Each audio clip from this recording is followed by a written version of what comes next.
Hey guys, so check this out. Got a pretty sweet ride for you today. 2024 Silverado 2500 Z71 in the Midnight Edition. Let's get into this. So if you're looking for a little bit of an off-road appearance and you want more than a 1500, man, this is a pretty sweet unit. This Midnight package really ties in a lot of the black accents. The front end on this thing, it's tough, it's menacing. Let's get you the black bow tie, all the black accents on the front end, black grille. Got the cool hood scoop on the front. I love the LEDs on the new trucks. They look solid. Plus you got the projector LEDs in the middle. This thing's running the Goodyear Wranglers, and this is the Trail Runner. So this is probably an E-rated tire, 275, 65, 20. Just like the 1500s, GM does their rock guard chip protection right down the bottom of the truck, which I like. I think that's a great feature, and it gives it some long-term durability. It's got some real nice mud flaps on it too. With the Midnight Edition, you get some cool features that it just helps the appearance of this, really toughens it up. You get the black badging all along, black door caps, black wheels.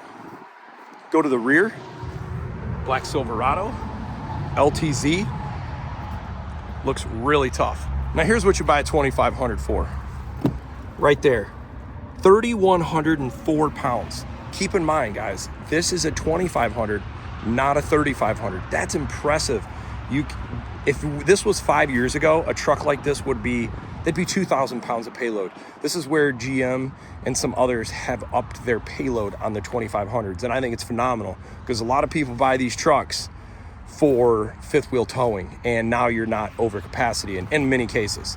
So being that this is an LTZ trim package, you get a lot nicer interior. You get the Bose speakers, soft touch. This has got a really nice, I don't know how to explain it. It's almost like a pearly wood finish with the presets in the doors. This has got the ventilated, heated, and cooled seats. Very nice. It's got the all-weather floor mats. Just like the 1500 in the higher trim levels, you're going to get the sequence when you enter in the vehicle. That is so cool. The Z71 in the bow tie. Very nice. Great finish. This has got the piano black interior, just like the 1500s and some of the Yukons do. Heated and cooled seats, heated steering wheel, got your integrated brake controller. And this is where one of the areas where I really like the 2500 more than the 1500. You don't have the center console shifter here. So you got all this storage here open to put stuff. You get the column shifter up here. Huge display here. I believe that's a 10-inch. Got some really good glove box, top and bottom. They cover the storage really well in this truck. 2 cup holders in both doors, in the middle, in the back. Storage in the middle with a light, USB-A and USB-C, as well as a 110 volt. This one also has the standard sunroof with the manual shade. Pros and cons to everything. I don't mind this, but you also have to understand, I'm not a big fan of sunroofs in general, so it's easy for me to not have an opinion on this. If I was gonna build a truck I'm keeping long-term, I would not order a sunroof. This also has the digital mirror, which gives you the rear view with the display in the rear, which is really nice. Here's a feature where I think GM hits a home run, and none of the others are doing this that I'm aware of yet. Right there, auto 4-wheel drive, freaking awesome. So you could say, well, where would you use that? I could think of a few reasons, and I'd use it all the time. Towing a snowmobile trailer, towing any trailer in the wintertime, or just driving in the wintertime where you don't want to use 4-high. This is phenomenal because then you don't have to put the wear and tear in your 4-wheel drive system. And if you get in a slippery situation, the 4-wheel drive will automatically engage. Very cool. Plus with the HD trucks, you get the different drive modes. There's not a lot of options, but you do have the drive modes with all your different interior features. This one comes with a heads-up display. I've talked about this in other videos, so I won't put a lot of effort into it in this one, but having the controls right here is phenomenal. Let's go to the second row. So really pretty interior truck. This is where GM, I feel like, has really stepped up in the past few years and really made a truck interior top notch. This one has heated second row, USB-C, HVAC controls. It's got a really nice storage underneath. No surprise here. It's got the all-weather floor mats. It's got the nice all-weather floor mats.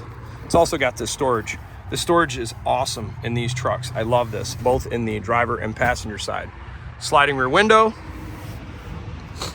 Nice transition plate to get in and out. I like you got the big storage in in the second row, but you still got padded door.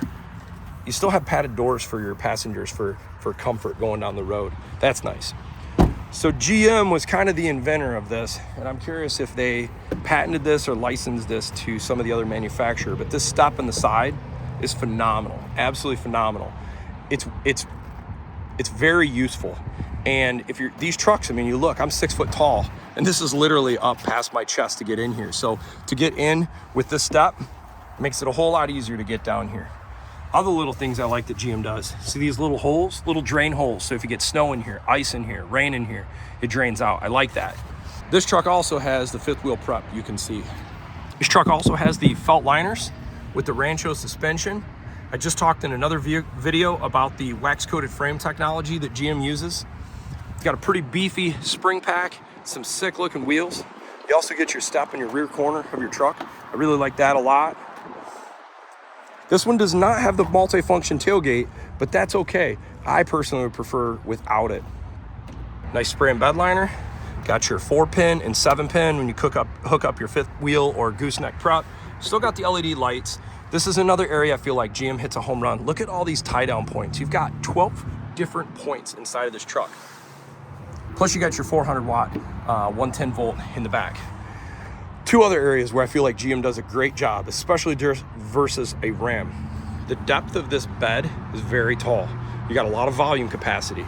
And then the last space is, I'm gonna show you from the side profile, this is a 6 foot 10 inch bed, 6 foot 10 inch bed.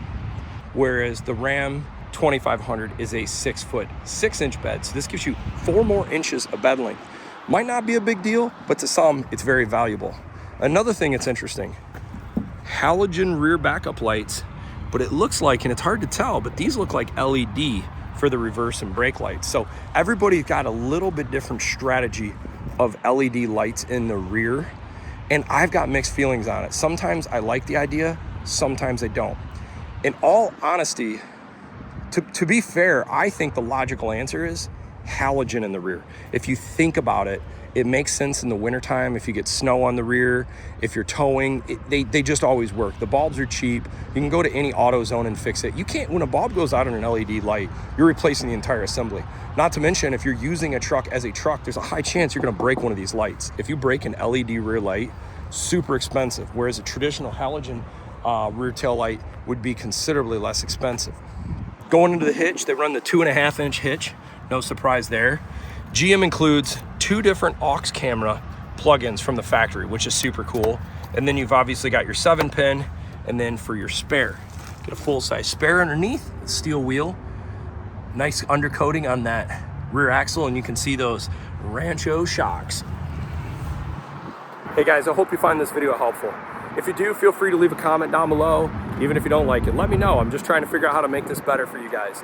I didn't do a drive review today because I've driven a bunch of these trucks before. I have videos on these trucks you can take a look at. But today's just really focusing on what an LTZ with the Midnight package looks like for a 2500. Thanks for watching. Have a great day.